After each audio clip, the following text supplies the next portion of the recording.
یہ کہانی عامل اور شیطان کے درمیان ہے۔ دیکھتے ہیں اس میں جیت کس کی ہوتی ہے، عامل کی یا شیطان کی۔ اللہ پہ یقین جیتتا ہے یا شیطان جیتتا ہے۔ وہ اپنی ماں کو تڑپتا ہوا دیکھ خود بھی تڑپ رہا تھا۔ کچھ ٹائم پہلے ہی تو اس نے اپنے باپ کو بھی ایسے ہی مرتے دیکھا تھا۔ یہ ایسی بیماری تھی جس کا علاج کوئی تھا ہی نہیں۔ وہ بھی بے بسی سے اپنی ماں کو مرتا ہوا دیکھ رہا تھا۔ گاؤں میں اکثر ہی ایسی موت ہوا کرتی تھی، کسی کے پاس بھی اس کا علاج نہ تھا۔ وہ اپنی ماں کو تڑپتا ہوا نہیں دیکھ سکتا تھا، اسی لیے گھر سے باہر نکل گیا۔ وہ اپنی سوچوں میں اتنا گم تھا کہ جنگل میں پہنچ گیا۔ جب اس نے اپنے ارد گرد دیکھا تو اسے خوف آنے لگا۔ رات کا وقت تھا، ہر طرف سناٹا تھا۔ کبھی کتے کے بھونکنے کی آواز، کبھی شیر کی آواز آ رہی تھی۔ اس کو خوف آنے لگا۔ جیسے ہی وہ واپس جانے کے لیے مڑا، اس کے پاؤں میں کانٹا چبھ گیا اور اس کے منہ سے چیخ نکلی۔ پاس ہی ایک بابا جی، جنہیں خان بابا کہتے ہیں، عبادت میں مصروف تھے، وہ اس کے پاس آئے۔ انہوں نے اس کے پاؤں سے کانٹا نکالا اور پوچھا، بیٹا کون ہو تم؟ اس لڑکے نے گھبرا کر پوچھا، آپ کون ہیں؟ بابا جی نے کہا، ڈرو نہیں، میں تمہاری مدد کروں گا، میرا نام خان بابا ہے، بتاؤ کہاں سے آئے ہو؟ لڑکے کا خوف دور ہوا تو اس نے بتایا، میرا نام زیان ہے، میں غلطی سے یہاں آ گیا ہوں، مجھے گھر جانا ہے۔ بزرگ نے کہا، بیٹا میں تمہیں صبح چھوڑ آؤں گا، ابھی تم میرے پاس رک جاؤ۔ پھر زیان ان کے ساتھ رہا۔ خان بابا پوری رات عبادت کرتے رہے۔ صبح ہوتے ہی وہ اس کو گھر چھوڑنے جا رہے تھے تو زیان نے پوچھا، آپ یہاں اکیلے کیوں رہتے ہیں؟ خان بابا نے کہا، اکیلا کون ہوتا ہے، اللہ ہے نا، ہم سب کے ساتھ ہے۔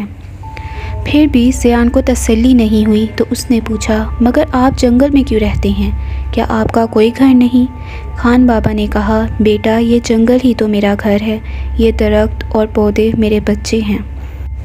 زیان نے کہا، آپ میرے گھر آ جائیں، میرے ابا بھی چلے گئے، شاید اماں بھی۔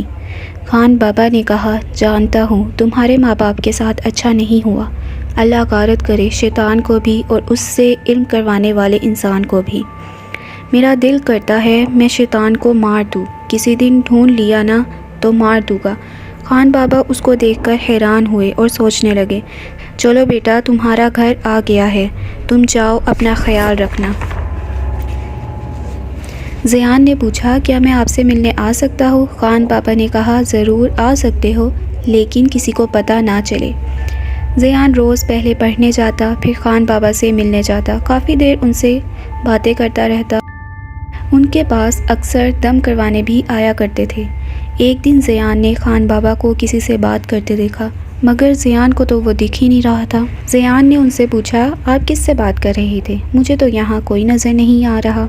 خان بابا نے کہا، تم نہیں دیکھ سکتے، کیا تم دیکھنا چاہتے ہو؟ ڈرو گے تو نہیں؟ زیان نے کہا، میں نہیں ڈرتا، لیکن اس کے چہرے پر خوف آیا۔ خان بابا نے کہا، ابھی تم چھوٹے ہو، بڑے ہو جاؤ پھر میں تمہیں سب بتاؤں گا۔ تعلیم مکمل ہو جانے کے بعد زیان پورا دن خان بابا کے ساتھ رہا کرتا تھا۔ خان بابا کے پاس خاص علم تھا، وہ آہستہ آہستہ زیان کو دے رہے تھے۔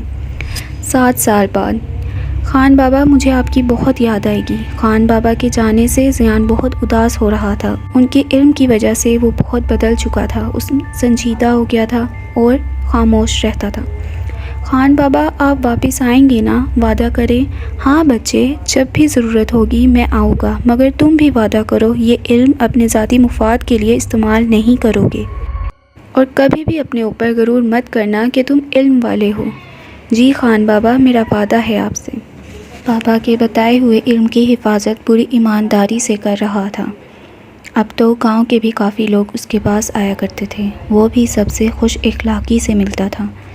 زیان ذکر میں مصروف تھا، بہت کم لوگ اس کے آستانے کے بارے میں جانتے تھے، اسی لیے وہ خود 2-3 دن بعد گاؤں کا چکر لگا لیتا تھا۔ گاؤں کا ایک شخص بھاگتے ہوئے آیا۔ زیان نے سر کے اشارے سے اسے بولنے کی اجازت دی۔ زیان بابا، میری بہن نور، اس کی ٹانگوں میں بہت درد ہے، ٹانگیں چپک گئی ہیں، حرکت ہی نہیں کر رہی، آپ چلیں میرے ساتھ۔ زیان اس آدمی کے ساتھ گیا۔ زیان نے سب کو سلام کیا اور نور سے پوچھنے لگا۔ نور نے بتایا، مجھے ایسا لگتا ہے جیسے کسی نے میری ٹانگیں باندھ دی ہوں، چپک گئی ہوں، محسوس ہی نہیں ہو رہی کہ کچھ ہے بھی یا نہیں۔ زیان کو لگا جیسے وہ یہ باتیں پہلے سن چکا ہے۔ زیان دم کرنے لگا۔ اس نے جب آنکھیں بند کی، پڑھنے لگا تو اسے ماں باپ کا چہرہ نظر آیا، جیسے وہ بھی یہی بات کر رہے ہوں۔ پھر وہ اور پڑھنے لگا تو کوئی عجیب سی مخلوق نظر آئی، مگر وہ پہچان نہیں پایا، وہ بہت خوفناک تھی۔ زیان بنا کسی خوف کے ذکر کرتا رہا۔ اس کو احساس ہوا اس خوفناک چیز نے انسان کی شکل اختیار کر لی ہے۔ وہ کہکے لگا رہی ہے۔ تھوڑی دیر زیان کو ایک آواز آئی جو کہ بہت بھاری تھی۔ مرے گی، یہ بھی مرے گی، کچھ بھی کر لو، یہ بچنے والی نہیں ہے۔ وہ زور زور سے کہکے لگانے لگی۔ اس کی آواز اتنی بھاری تھی، زیان کو لگ رہا تھا کہ اس کے کان کے پردے پھٹ جائیں گے۔ زیان نے آنکھیں کھولی، خود کو نارمل کیا اور سب کو تسلی دی کہ اگر اللہ کا حکم ہوا تو یہ انشاءاللہ ٹھیک ہو جائے گی۔ زیان نے ان کو کہا، میں آج سے ہی ذکر شروع کر دوں گا ان کے لیے، لیکن آپ نے ایک کام کرنا ہے، چاروں کل پڑھ کے دم کرنے ہیں ہر 2 گھنٹے بعد، اور قرآن پاک کی تلاوت کرنی ہے۔ اللہ کا حکم ہوا تو یہ ٹھیک ہو جائیں گی۔ زیان نے نور کے شوہر کو اباد آنے کا کہا۔ زیان نے ان کو بتایا، اعظم بھائی، ویسے تو اللہ ہر چیز پر قادر ہے، مگر نور باجی پر میرے علم کے مطابق کسی نے بندش کروائی ہے۔ اب آپ اپنے آس پاس دیکھیں کون ہے جو یہ کروا سکتا ہے، باقی میں بھی اپنے علم کی حدود میں رہتے ہوئے خود بھی معلوم کرنے کی کوشش کروں گا۔ آپ بس اللہ کے کلام پر یقین رکھیں اور ذکر کرتے رہیں، انشاءاللہ یہ جلد ٹھیک ہو جائیں گی۔ اعظم نے پوچھا، زیان بابا کون کروا سکتا ہے؟ اس گاؤں میں تو ہمارے بہت سے دوست بھی ہیں اور دشمن بھی۔ زیان نے کہا، اعظم بھائی جذبات سے کام نہیں لینا، کل میں پھر آؤں گا، جب تک انشاءاللہ میں پتہ کروا لوں گا، آپ بھی کوشش کریں۔